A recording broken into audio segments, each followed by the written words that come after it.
गुज़श्ता रोज़ नाजरीन ये खबर आई थी कि पाकिस्तान तहरीक इंसाफ 5 फरवरी को इंट्रा पार्टी इलेक्शन करवाने जा रही है, जिसके नतायज 6 फरवरी तक आ जाएंगे। फिर ये खबर आ गई कि बानी पीटीआई ने इंट्रा पार्टी इंतखाबात इलेक्शन तक मुलतवी कर दिए हैं। वैसे तो इलेक्शन से महज 3 रोज़ कबल इंट्रा पार्टी इलेक्शन का इनेकाद भी गैर मंतकी था और अब इलेक्शन मुलतवी करने की बात भी समझ से कुछ बाला तर है, क्योंकि इससे ये तासुर जा रहा है कि या तो पीटीआई शदीद कन्फ्यूजन का शिकार है या फिर पार्टी फैसले बानी पीटीआई की मर्जी के बगैर लिए जा रहे हैं। तो इस तमाम तर सूरत हाल में हमारे सामने ये सवाल है कि तहरीक इंसाफ का 11 आर पर इलेक्शन करवाने का फैसला दुरुस्त था या मुलतवी करने का फैसला दुरुस्त था। ये सवाल लेकर मैं बढ़ूंगी अपने पैनलिस्ट की जानिब। किस तरह से देख रहे हैं ज़ाहिर शाह शराजी साहब, ये जो पहले इलेक्शंस की बात करना कि इंट्रा पार्टी इलेक्शंस होने जा रहे हैं फिर मुलतवी करना, ये हो क्या रहा है बेसिकली? देखिए, अगर इसमें टेक्निकल सा मसला है, पीटीआई ने ज़रूर एक कोशिश की कि वो इंट्रा पार्टी इलेक्शन कराने के बाद किसी तरीके से इलेक्शन कमीशन के पास दरख्वास्त देंगे और उनको एज पार्टी की हैसियत जो है वो बरकरार रहेगी और इंटैक्ट रहेगी। देखिए, इलेक्शन एक्ट 2015 को अगर हम देखें तो उसमें अगर इस किस्म का कोई इंट्रा पार्टी इलेक्शन होता भी है किसी पार्टी का, तो वो इस इलेक्शन पे जो है असरअंदाज नहीं होगा, क्योंकि इलेक्शन का रिजल्ट जब ये लेके जाएंगे इलेक्शन कमीशन के पास जाते तो 7 दिन के अंदर अंदर जो है इलेक्शन कमीशन ने उसकी स्क्रूटनी करनी थी और उसकी असेसमेंट के बाद उन्होंने फैसला करना था कि वाकई तहरीक इंसाफ को बस वैसे थे पार्टी एज अ पीटीआई दोबारा बैठ का निशान दिया जाना है या नहीं देना था। तो ये एक स्क्रूटनी का अमल जो था वो 7 दिन के अंदर करना था। अब 6 तारीख को अगर इलेक्शन का रिजल्ट 5 तारीख को अनाउंस करते उसके बाद ये इलेक्शन के लिए जाते तो मेरे ख्याल में इस वक्त जो है वो किसी भी तरीके से फर्क ना पड़ता अगर ये इलेक्शन होता भी, क्योंकि ये इलेक्शन 2024 गुजर चुका होता और अगले इलेक्शन के लिए पीटीआई को बहैसियत पार्टी जो है वो एक्सेप्ट करना ना करना वो इलेक्शन कमीशन की जवाबदेही करता है। दूसरा,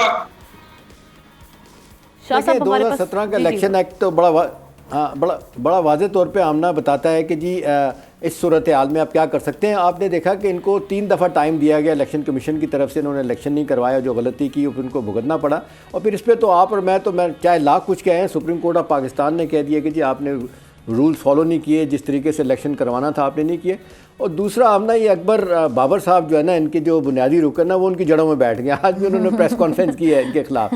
अब देखें ना, जितने वकील लोग इकट्ठे हो गए हैं, लॉ पॉइंट से आइन के पॉइंट से इन्होंने कभी मामले को डिस्कस नहीं किया। ये सिर्फ ये देखते हैं लोग हमारे साथ हैं, पोलिटिसाइज हो गए हैं लोग, जैसे हम चाहेंगे कर लेंगे, तो इसका बड़ा नुकसान हुआ। दूसरी बात यह कि ये जो जल्दी करने की वजह थी ना, एक तो यह कि सेनेट के इलेक्शन होने हैं, उसके लिए 3 दिन का टाइम दिया जाता है कि जी आप किसी पार्टी में शामिल हो जाएं। आज़ाद अरकान वैसे तो कोई कतगन नहीं है, आप किसी वक्त भी शामिल हो सकते हैं। उनको शायद अंदाज़ा हो गया है कि भाई ये आज़ाद अरकान जीतने के बाद पता नहीं किस तरफ जाएंगे। मेरा ख्याल है एक शदीद एक दफ़ा फिर बड़े कन्फ्यूजन से पीटीआई गुजर रही है, लीडरलेस है, लोग नहीं हैं, फर्स्ट ईयर के लोग, सेकंड ईयर के, थर्ड ईयर के नहीं है। मेरा ख्याल है ये वो जिसको कहते हैं ना गाना के सब कुछ लुटा के होश में आए तो क्या हुआ, अब फ़ायदा नहीं है। अब जो गलती डैमेज डन हुआ है वो वापस नहीं आ सकता। पार्टी सूरत हाल ऐसी बन चुकी है। शाह साहब, आप कुछ कहने वाले थे, सॉरी मैंने आपको इंटरप्ट कर दिया, उस वक्त वो कंप्लीट कर दे मुख्तसरन। देखिए, जैसे शाम साहब ने कहा कि पार्टी के अंदर टूट बहुत ज़्यादा हो गया। आप बोलते हैं पेशावर के अंदर, दूसरे इलाकों के अंदर ऐसे लोग हैं जो कि पीटीआई की चेयरमैनशिप के लिए कंटेस्ट करने के लिए तैयार हो गए थे। किसी ने जो है उनकी फॉरवर्ड तंजीम बना दी, किसी ने जैला तंजीम बना दी। तो मेरे ख्याल में पीटीआई मजीद जो है वो उस वक्त टेटरिंग का शिकार होती अगर बाकी ये इलेक्शन होता। और देखें, इलेक्शन कमीशन ने तो वाज़ेह तौर से कह दिया कि अगर इलेक्शन होता भी है तो फ़ायदा उसका कुछ नहीं था। तो मेरे ख्याल में शायद ये विड्रॉल उनके हक में काफ़ी बेहतर साबित होगी। जी लगारे साहब, मेरा ख्याल है कि वक्त उनके हाथ से इस वक्त तो इस इलेक्शन में तो निकल चुका है और इस वक्त ज़रूरत इस अमर की है कि इस गलती की इस्लाह जो है ये इस वक्त करने की कोई तुक नहीं बनती है। बहुत सी गलतियां जिनकी और इस्लाह हो सकती है, बहुत चीज़ों को ठीक किया जा सकता है और कम से कम अपना नए दोस्तों को कांटेक्ट किया जा सकता है। ये नहीं है कि जिन लोगों को आप पसंद नहीं करते हैं उनके साथ आप जाकर बात करें, लेकिन बहरहाल पूरे पाकिस्तान के अंदर ऐसे लोग तो नहीं हैं सारे के सारे जिनके साथ आप बात करना गवारा ही ना करें। ऐसे लोग तो होंगे ना जिन लोगों ने आपके ख़िलाफ़ कभी कुछ नहीं कहा है और आपके साथ अलग होने के बाद भी कोई बात ऐसी नहीं की है। ऐसी जमातें मौजूद हैं, कोई ऐसा इशू नहीं था कि अगर आप उनके साथ राब्ते में होते। लगता तो सही ना कि आप किसी न किसी हद तक एक सियासी अमल में शरीक दीगर फरीकैन को तस्लीम भी करते हैं, उनके साथ बात भी करते हैं। और अब इसमें क्या है, जब आप दोबारा जा रहे हैं उस पार्टी इलेक्शन की तरफ तो आप पिछले काम को आप अंडू कर रहे हैं कि भाई जो गलत हो गया था वो आप भी मान रहे हैं कि गलत हो गया, और फिर ये कि ये भी आप मान रहे हैं कि जनाब जो इस वक्त अहदेदार हैं वो भी आपके एतमाद पर नहीं हैं, चाहे वो सिंध का या बलूचिस्तान का या खैबर पख्तूनख्वा का या पंजाब का कोई सदर, सरायकी बेल्ट का कोई सदर मुंतखब हुआ है, या आपका मरकज़ में जो लोग आए हैं आप उनके ऊपर ट्रस्ट करते हैं या नहीं करते हैं। ये भी एक सवाल पैदा होता है कि आप शायद इस सारी सूरत हाल में कन्फ्यूज़ हैं। मेरा ख्याल ये है कि अब भी करने के बहुत से काम हैं। मैं समझता हूँ कि अब भी ऐसा नहीं है सब कुछ ख़त्म हो गया है और सब कुछ ख़त्म नहीं हुआ है, लेकिन वो जो कुछ बाकी है और बहुत कुछ बाकी है उसको अपने लिए अपने हक में करने के लिए उन्हें बहुत कुछ नए सिरे से सोचना होगा, बहुत सी चीज़ें करनी पड़ेंगी। डॉक्टर फिजा किस तरह से देख रही हैं, ये क्या कन्फ्यूजन क्या है बेसिकली?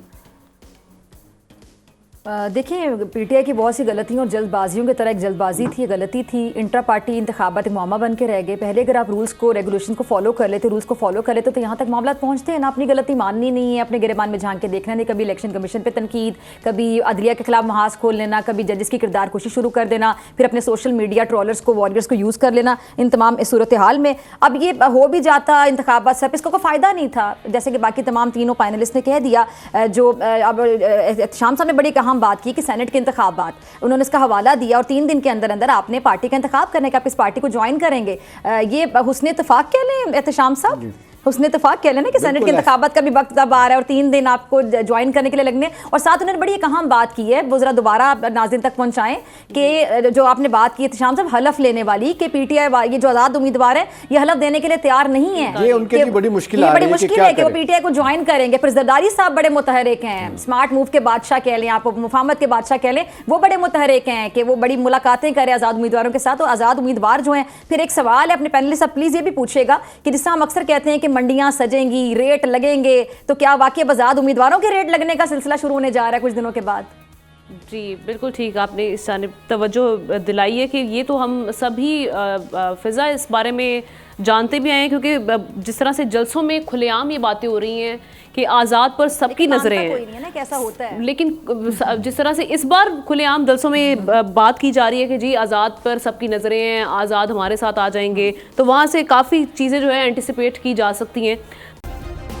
सब्सक्राइब करें और बेल दबाएं ताकि कोई खबर रह न जाए।